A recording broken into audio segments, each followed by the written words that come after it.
మేడ్చల్ జిల్లా సామీర్పేటలోని నల్సార్ లా యూనివర్సిటీ 22వ స్నాతకోత్సవ కార్యక్రమంలో CJ BR Gavai అదేవిధంగా సీఎం రేవంత్ రెడ్డి పాల్గొన్నారు. ఉత్తమ ప్రతిభ కనబర్చిన న్యాయ విద్యార్థులు మోడల్స్ను బహిష్కరించారు. ఇక న్యాయమూర్తులు ఎప్పటికప్పుడు తమ సామర్థ్యాన్ని నిరూపించుకోవాల్సిన అవసరం ఉంది. కోర్టుల తీర్పులపై పూర్తి అవగాహన కలిగి ఉండడం అవసరం. నేటి తరంలో న్యాయవేత్తను అభ్యసించే వారి సంఖ్య పెరుగుతుందని అన్నారు. రాష్ట్ర సర్కార్కి ప్రభుత్వ పాలేరు ఎమ్మెల్యే ప్రత్యేక ధన్యవాదాలు తెలిపారు. స్థానిక సంస్థల ఎన్నికల్లో బీసీలకు 42% రిజర్వేషన్లను ఆమోదం తెలపడం పట్ల ఆయన సంతోషం వ్యక్తం చేశారు. గుంటూరు జిల్లా మంగళగిరి విద్యాభవన్ ముందు మెగా డిఎస్సి రాసిన అభ్యర్థులు కొంతమంది ఆందోళన చేశారు. రెస్పాన్స్ షీట్స్ లో తాము రాసిన ఆన్సర్స్ బదులుగా వేరే ఆన్సర్స్ చూపిస్తున్నాయని వాపోయారు. ఇక రెస్పాన్స్ షీట్ ను పునఃపరిశీలన చేయాలని వారు డిమాండ్ చేశారు. భద్రాచలంలో గోదావరి పరవలు తొక్కుతుంది. ఎగువన ప్రాజెక్టు నుంచి వరద నీరు ఎక్కువకు విడుదల కావడంతో గోదావరి నీటి మట్టం పెరుగుతుంది. దీంతో అధికారులు వరద ప్రవాహాన్ని ఎప్పటికప్పుడు అంచనా వేసి హెచ్చరికలు జారీ చేశారు. మేడ్చల్ జిల్లా అనురాగ్ వర్సిటీలో ప్రమాదం జరిగింది. నిర్మాణంలో ఉన్న స్లాబ్ కూలి 4 కూలీలు గాయాలయ్యాయి. దీంతో కళాశాల యాజమాన్య వారిని చికిత్స నిమిత్తం సమీపంలోని నీలిమా ఆసుపత్రికి తరలించి చికిత్స అందిస్తున్నారు. ఛత్తీస్గఢ్లో మావోయిస్టులకు భారీ ఎత్తున దెబ్బతగిలింది.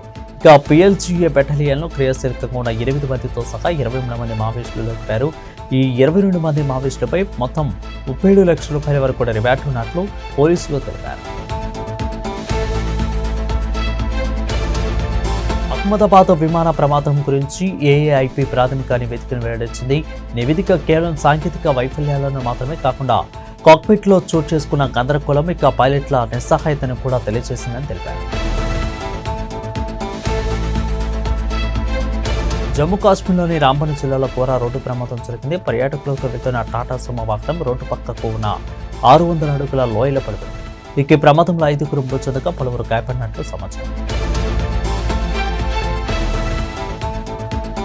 దేశ రాజధాని ఢిల్లీలో ఘోరం జరిగింది. 4 అంతస్తుల భవనం కొట్టుకుపోయింది. ఈ ప్రమాదంలో శిథిలాల కింద పలువురు చిక్కున్నారు. ఇప్పటికే కొంతమందిని రక్షించిన రెస్క్యూ సిబ్బంది మిగతా వారి కోసం గాలిస్తారు.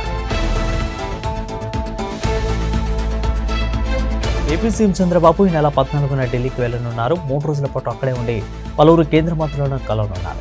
మరుగుచర్లపై కేంద్రం జలశక్తి మంత్రులతో పాటు ఇక సిడబ్ల్యూసీ అధికారులతో సమావేశం కానున్నారు. రాజకీయ నాయకుల వేతనాలపై ఎంపీ కంగనా రనౌత్ ఆసక్తికర వ్యాఖ్యలు చేశారు.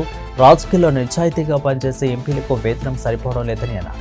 ప్రజాప్రతినిధులు ఏపీలతో కూడా కలిసి నియోజకవర్గాలకు వాహనాలతో వెళ్లేందుకు లక్షల రూపాయలు ఖర్చు అవుతున్నాయని ఆమె ఆవేదన వ్యక్తం చేశారు.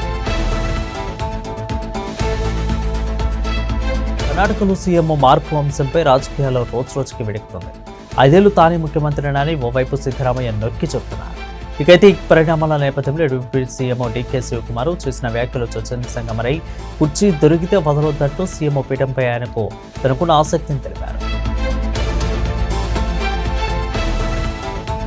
AP deputy CM Pawan Kalyan పై సినీ నటుడు ప్రకాష్ రాజ్ మరోసారి విమర్శలు చేశారు. జస్ట్ ఆస్కింగ్ అంటూ పవన్ పై తీవ్ర విమర్శలు చేశారు. హిందీ భాషను సమర్థిస్తూ పవన్ చేసిన కామెంట్స్ పై సెటైర్లు వేశారు. తెలుగు అమ్మ భాష అయితే హిందీ పెద్దమ్మ భాష అంటూ పవన్ చేసిన వ్యాఖ్యలపై కామెంట్స్ పై ఆయన మండిపడ్డారు. పసిడి ప్రియులకు మళ్లీ షాక్ తగిలింది. ఇటీవల వరుసగా తగ్గి ఊరట కల్పించడం బంగారం ధరలు మళ్లీ పైకి పెరిగాయి. ఇక హైదరాబాద్ లో ప్రస్తుతం 22 క్యారెట్ల 10 గ్రాముల బంగారం ధర 90,750కి చేరింది. ఇక మరోవైపు 24 క్యారెట్లకు చెందిన మేలిమి పుత్తడి ధర 600 పెరగడంతో 10 గ్రాముల ధర 99,000 మార్కుకు చేరింది. లార్డ్స్లో బూమ్రా అదరగొట్టాడు. 5 వికెట్లు తీసి తన పేరును ఆన్సర్స్ పోటీపై దక్కించుకున్నారు. ఇక నిలకడైన బౌలింగ్తో ప్రత్యర్థులను ముప్పుతిప్పులు పెట్టిన బూమ్రాపై ప్రశంసల వర్షం కురుస్తుంది. 5 వికెట్లు తీసిన తర్వాత లాంగ్ రూమ్లోకి వచ్చిన బూమ్రాకు నిరస్వార్థం లభించింది.